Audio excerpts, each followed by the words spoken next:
Hello, my name is Frank Given from Close Focus Limited. Today we're talking about innovation, business growth and how to pivot your business. Welcome to ProfileTree TV. Today we are with Frank Given from Close Focus Limited and we're going to be talking about business growth, pivoting your business and innovation for business. So Frank, would you like to introduce yourself and tell us a little bit about your background? Hi Michelle.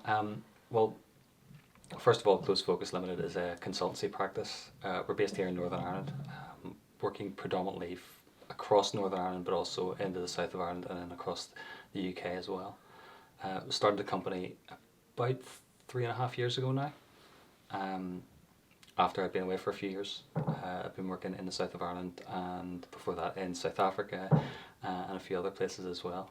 So when I came back home, moved back up in with my partner Ruth, and we set up shop in Bangor, or just outside Bangor, and we've been growing on from there. It's been a bit of a whirlwind journey, to be honest with you, but it's going in the right direction. I can imagine.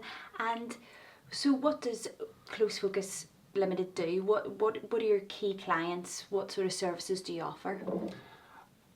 Well, essentially advisory practices offer three main services. Any advisory practice does that. As a consultant, we often do research work on behalf of our clients, look at key technical issues, key industry segments that they want to look into. Off the back of that, we provide advice, and then on from that, we provide training and education as well. So those are the three main areas. And I know you're very keen and you work very much in the business growth space, which is obviously massive in Northern Ireland at the minute, especially with small businesses really wanting to scale up and to really grow and get bigger and do offer more services. What sort of tips and advice do you have for businesses that are in that position and really want to grow in terms of your services and what you can offer to help them? I think if you look at any small business, small businesses, they get pulled apart. There's every kind of service, technical service you can imagine. There's every kind of support package they can imagine. It's often a bit overwhelming for businesses. So understanding where they can go to get the right kind of advice very early on and be able to map that journey over the first 6 months, then the first 9 months, then the next year is key to them being able to grow their business in a more structured way, so that they're not caught short in terms of finance, and to have all the right mechanisms in place, all the right processes in place so they can actually grow and scale properly. You're right, and I think that process is key and that structure is key because people want to grow but they need to have some sort of plan and some sort of structure to enable them to do that. So in terms of your services, what sort of services would you offer to help somebody grow their business? And is it all just consulting, or do you actually get down to the nitty gritty and do training with their staff? Or it's at all sections of it. So first off, it usually works with the business owner, whether they're an MD or a sole provider, it doesn't really matter, as they grow their business. So it's about making sure that they have the right plan in place, the right strategy. Take it a step back up, make sure they even have a vision and mission and a purpose for their business, to make sure that's on track so they can articulate that. Then make sure they have a good business plan. My business plan started off as a one-pager for my business, and it's quickly developed and adapted beyond that. It's quite a key structure, or quite a key document in my business now, so it helps me articulate what I'm doing, where we're going, and as I grow my business, as I look for additional support and help, what I'm going to go for. So I'm not pulled from one side to the other, from pillar to post as it were. So we help clients with that. We then look at the support packages that are available to them. Some of those packages we're on, which is an important part for us. So we can direct people on if they want to continue to use our service and they'd like some of it costed, we can help them get access to that funded support service, which takes a lot of the heat out for them. yeah, and it gives people a wee bit of support as well, Yeah, to know it does. that it's not always them having to outlay massive costs. It is. There's a wealth of funding options for businesses in Northern Ireland, probably a bit too many if you're being honest. It's knowing which ones are right for you at the right time. That's the important part of it, because there are lots of them that look very, very attractive very early on, but they're not right for your business, or you'll not get so far on them. So they'll be great to go on, they'll take up a lot of your time, but they won't actually provide any real value for your business. And I suppose that's where you come in, because you're the expert. You can signpost people to project or to programs that are going to be right for them and that are really, as you say, going to be valuable, because especially when you're starting a small business or you're in a startup, you do not have a massive amount of time to be going to 10 different courses and trainings every week and different funding options. You have to be very selective. No, absolutely. You need to focus on the most important thing for a business, which is making sure you've got cash coming into the business. Otherwise, it's not working for you. And there's plenty of businesses out there. If you look at I think it's the death rates of businesses in Northern Ireland are horrendously high. I think it's 9 out of every 10 fail within the first 3 years, or within the first 3 years. I think that was the recent stat that came out. And if you look at those businesses, you have to ask yourself, why did that happen?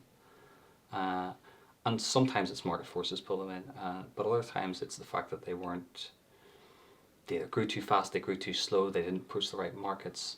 They just basically ran out of money really quickly, and people had to give up. And that's a shame, because those businesses were not inherently bad or badly run. A lot of them were just unlucky. And giving client companies or businesses that extra advantage in knowing which areas they should be concentrating on, which areas to avoid. Because a lot of the time you just strip out if you take out the weed from the chaff, that's what you really want to do. So taking people through that journey it's a real eye opener for them, I find, especially when you're dealing with some clients who are on the first part of their journey, and they haven't been in business before, and they're bombarded with so much information. It becomes quite overwhelming for them, and they wind up retracting and shutting down and not taking any of the services. So it's important to know which ones to go and at which time. Yeah, and I suppose you're working day in, day out with all these different programs. You know of them, and as you say, actually you're partners in delivering some of them. So if you have any examples of really good programs that you have helped businesses, or? Two that I can think of from a business growth program point of view. One is with Entrepreneur and Abbeyburg Council. That's the Optimal program that's run via Mollusk Enterprise Agency. Excellent program, to be honest. It's been around now, I think, for maybe about the last year. And they're going really well with that. I think it's a really great opportunity if you're in that area. One that's just started up, Newry, Moran and Down, have a new program, business growth program started up. And it's, again, fantastic opportunity for people to get involved. The Newry, Moran and Down one is available for clients who've even just started a business. So if they've gone through that Go For It program, they can avail of that service straight away. So it's really good. We've had a few clients who are starting to go on that program at the minute, and I think they're going to see some real benefits of that. And they're from a range of different backgrounds. What sort of support do those programs offer? Is it just pure business growth and business support, or is it marketing, PR, all of that? It's a combination of support for them. So what will happen is a client will come onto the program through the council, and they'll identify areas of greatest need or greatest opportunity for them as a result of that. Then they'll go and work with a business advisor or a business coach to try and develop that part of the business further on. What that does for them is, if they get a good advisor on it, they will get access to the next stage and the next stage and the next stage. The key is, think of it like a gateway onto the right kind of development for a business that will help them manage it going forward. We've seen it with businesses before that have done very, very well out of organisations like Intertrade Ireland and Invest NI, but they've come through a local government supported programme. So they've had that bit of support to know exactly what direction they're going in. And to be honest, as you say, the support's very individualised. Yeah. It's really specific to that business, so it's so much more meaningful. Yeah, no, that's amazing.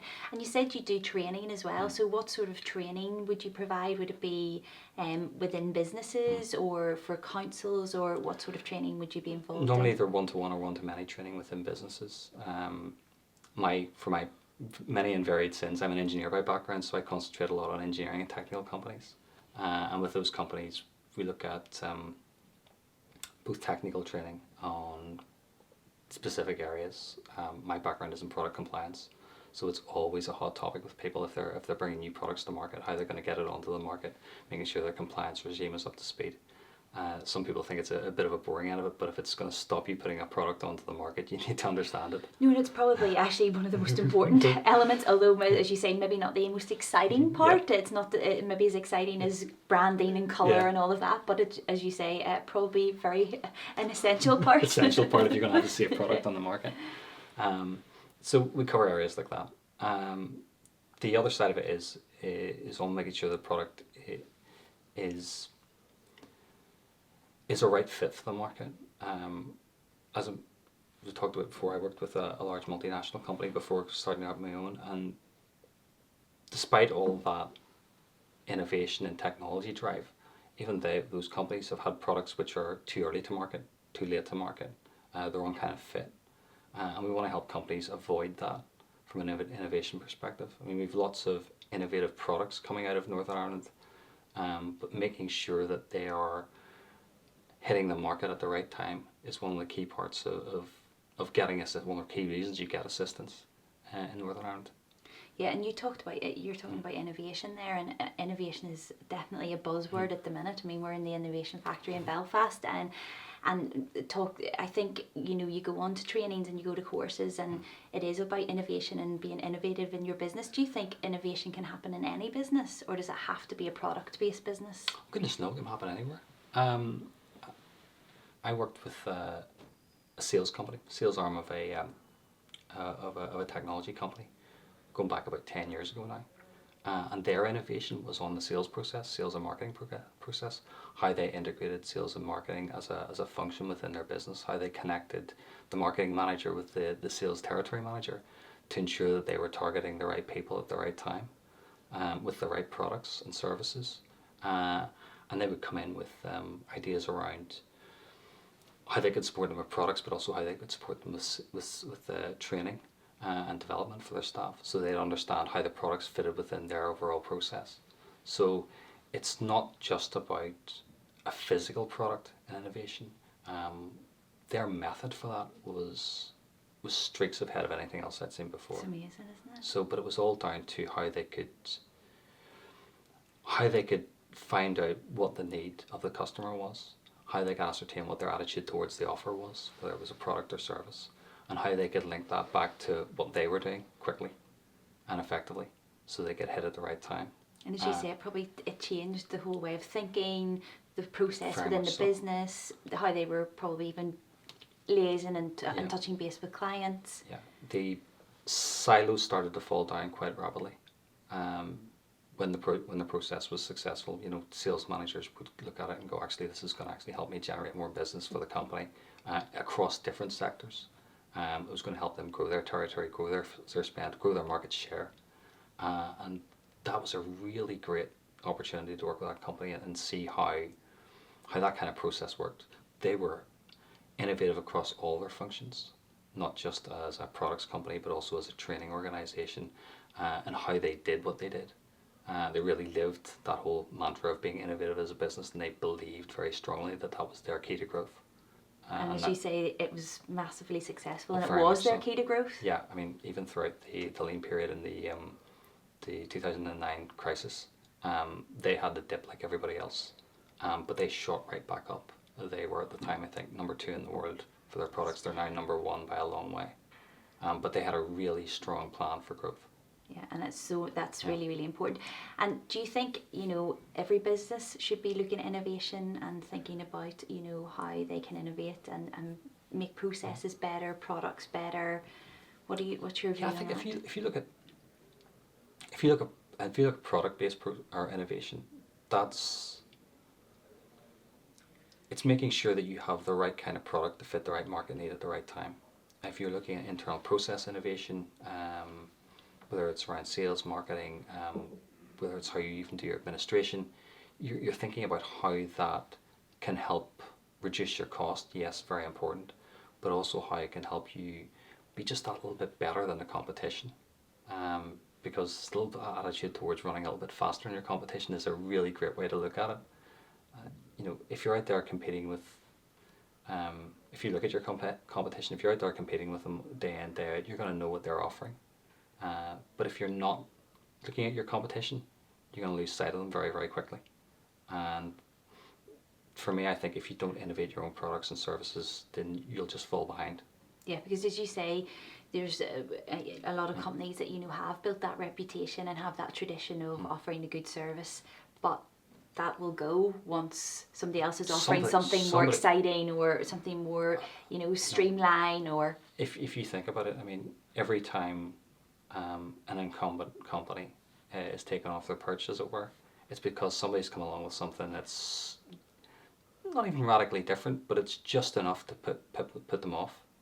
And I've seen it with organisations that have just lost sight of what their actual goal is as a company, and they've lost sight of their customer interaction. They've lost sight of what they do as a business, and the competitors just come up and eat them up. Yeah, and it's even happening to the big.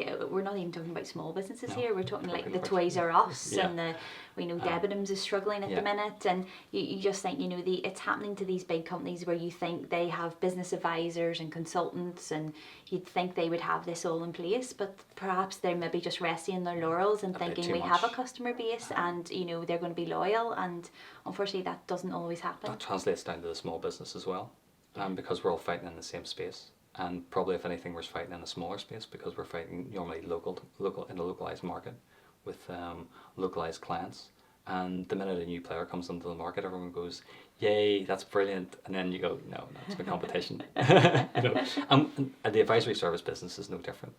If you look at what would have been the traditional incumbents in the global advisory services like McKinsey and Bain and Boston Consulting, which were traditionally the big three companies, you've got the likes of Accenture and PwC hot on their heels in certain areas, and then some of the younger companies coming through as well, that will eventually potentially replace them. Yeah. And if they are constantly innovating to try and, I think the best way to put it was, I got a great lesson from it on advisory services, which was anyone can teach best practice, but not everyone knows what next practice looks like. Which is true. And True. that's what you need to have as certainly in my business segment in advisory services. You need to be looking at what's beyond what you can see, what's beyond the horizon, because that's where the real value is. If you're teaching best practice, you're just doing what everyone else is doing, but maybe a little bit better, maybe a little bit neater, but that's it. That's not a mantra for long-term growth. Yeah, and as you say, it's being constantly ahead of the game and thinking forward rather than in the present. But understanding where that fits, because you can be so far ahead of the game that the client doesn't understand what you're doing, and then maybe your market will change and you won't be able to adapt quick enough.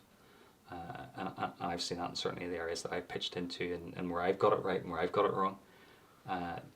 Maybe we were a bit too far ahead of what the people were ready for. Yeah, you get the maturity model a bit wrong, and you hope it was more of a hope than a reality, and then by the time you catch up with yourself, you've basically lost momentum and you drop off, and that's when businesses have to start thinking about pivoting and where they're going to be next. Yeah, and that's what actually was going to be my next question. Okay. So you were ahead of the game there, just so yeah. Exactly that. So we've talked about innovation and we've talked about business growth, but sometimes, as you say, a business might actually have to pivot slightly, that they want to be more innovative and they want to do things that are slightly new but maybe isn't their core offering or their core business, so they might have to pivot a little bit. I know you would work with companies that want to make that change as well. Tell us a little bit about that.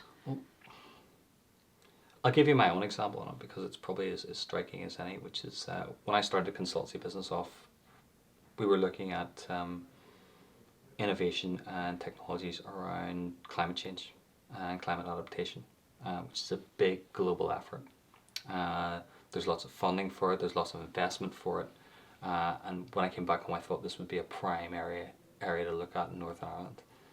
Very quickly there wasn't a mature market for consultancy services in Northern Ireland. So we had to look beyond that.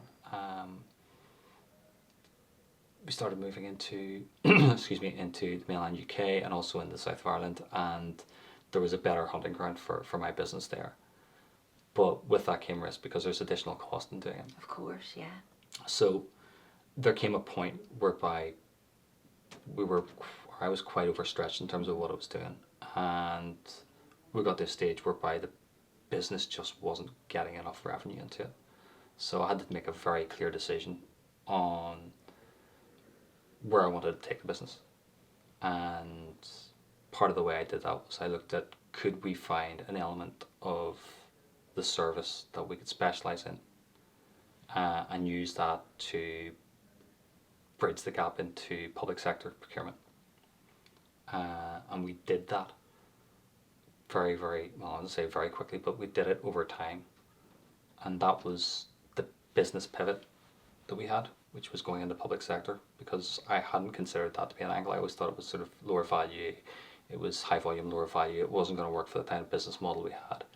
But in terms of stabilizing over the next 3 to 5 years, because of market conditions, it's actually turned out to be vital to my not only business platform in terms of finance, but also in terms of how we're going to grow beyond that. Which is amazing, because it's really actually having the foresight to see the need in the business and to be able to change into a direction that's not going to be too drastic, but that's going to be still within your skill set. Yeah. That's going to be a viable option, I suppose. You also have to eat a bit of humble pie with it. Yeah, I can imagine. Yes, yeah.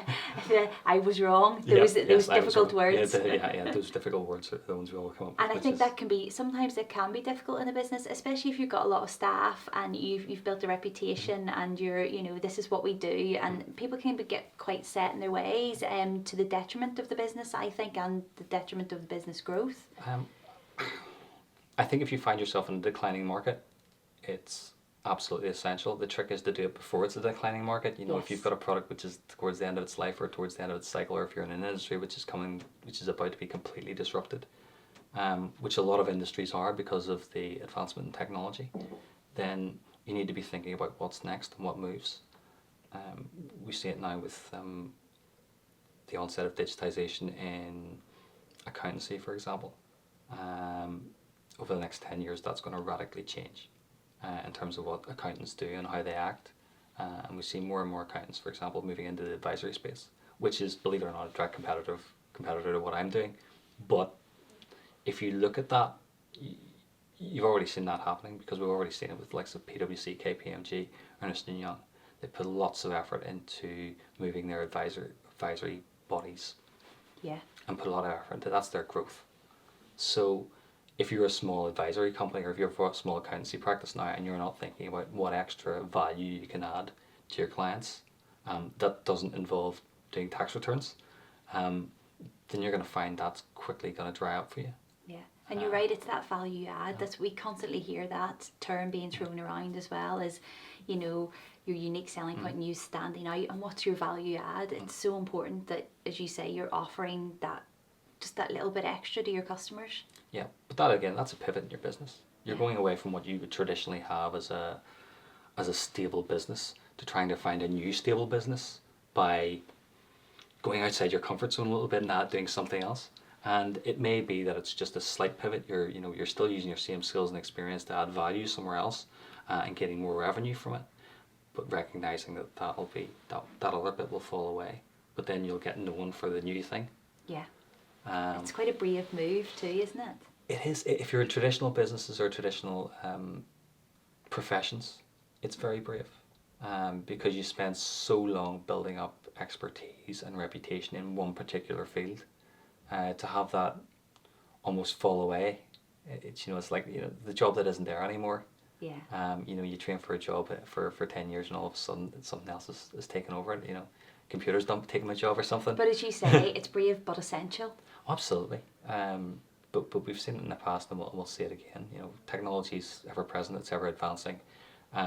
Methods and approaches, people's expectations are advancing all the time. So if you're not there, if you're not sitting either at the forefront or just behind it, depending on your attitude towards risk, then you're going to fall away as a business. People aren't going to go to you, or you're going to see yourself in a declining business. That when it comes to the point where you want to retire, you want to cash out, you want to sell your business, or you want to hand it over, you're not going to have much left to deal with. So that's the point where you really want to be thinking, where's this going in the next 10 years? And how am I going to get there? How am I going to get there? Phone you. So just the one subject that everybody loves talking about, tendering. Tendering can be a really tough, difficult process, but it can be very worth it in the end, which, as you said, you kind of pivoted out and moved into that, public sector space. Would you have any advice for people that are thinking about tendering or that think it might be an option for their business? First is research. Is understand you have an offer that's likely to be to go into public sector. If you have a service or a product that's likely to be featured on a tender list somewhere, and the information is readily available through eTenders NI or eTenders in the South. So it's understanding do you have a fit for it. That's the first step. Because I think people make that mistake. They kind of try to fit themselves Into in, it. but they're not. Maybe I think if you have to be a bit creative with your Yeah. information, that it's possibly not right for you. Yeah. And sometimes it is. I mean, it can sometimes be that people do all things to all people. Yeah. With their business, and they forget that there's an element of their business. For example, my one was I looked at it from product compliance, and I thought there was no way there was anything in that. But we found that was actually the first proper vehicle we could use.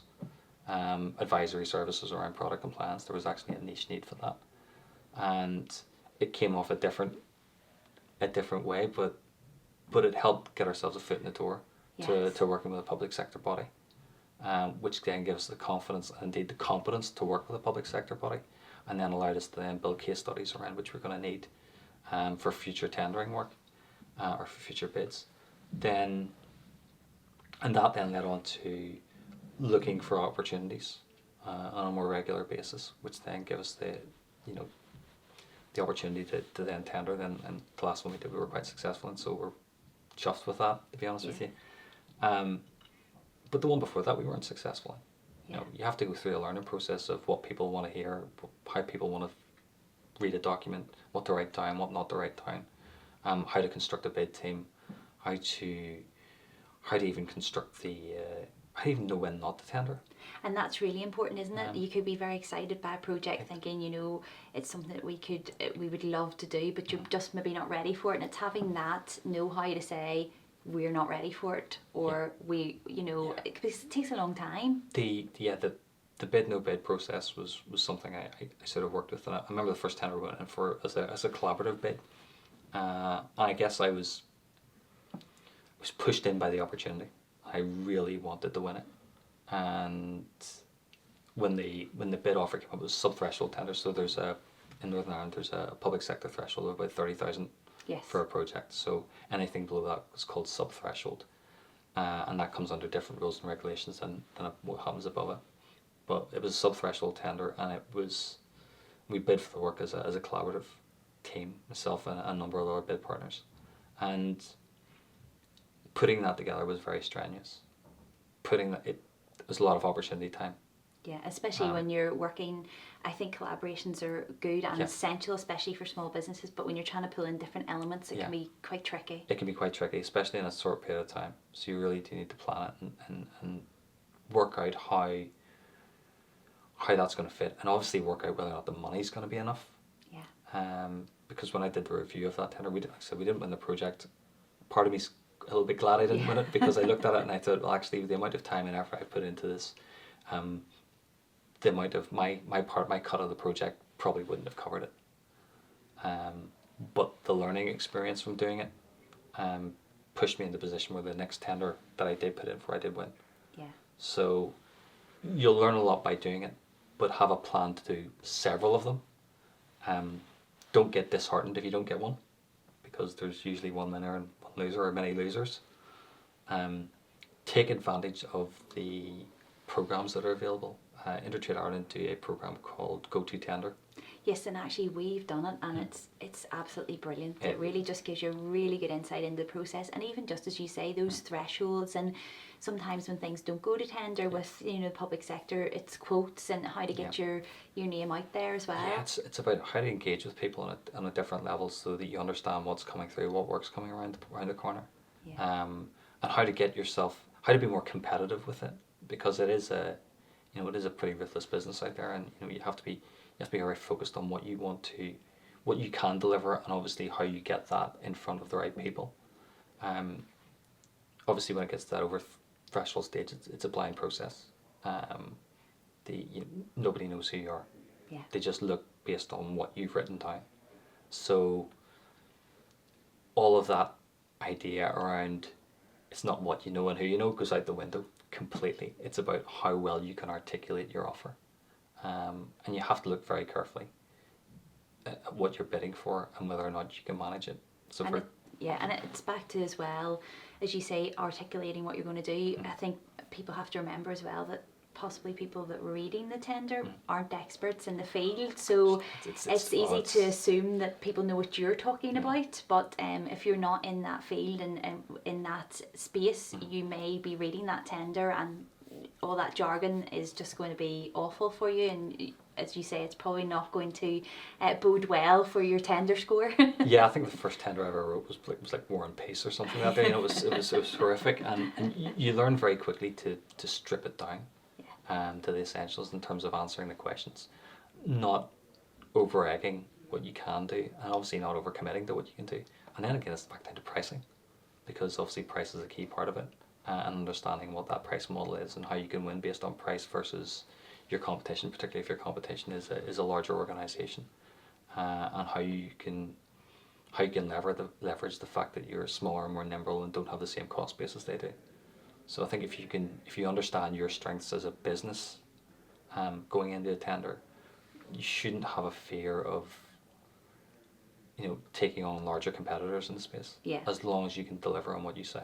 It's about being realistic, isn't Yeah. it? It's, as you say, your prices are going to be not so undercut that there's no point in you doing the tender, and as you say, you can deliver it, you have the capacity, so if it's training or whatever, that you have the staff, or you know, you can scale quickly enough. yeah. No, that's all we've had so much information today about pivoting businesses and innovation and tendering. It's been absolutely amazing. Thank you for all your information. If someone did want to avail of your services or even just contact you about the programs that you're on, what's the best way to contact you, Frank? Best way on the online contact form, Okay. Which is at www.close-focus.co.uk. Okay, that's brilliant. Well, thank you so much for coming in today. Thank you for having me. We've really enjoyed it, and that's all from us today at the Innovation Factory in Belfast from ProfileTree, the content marketing agency. Thank you for watching.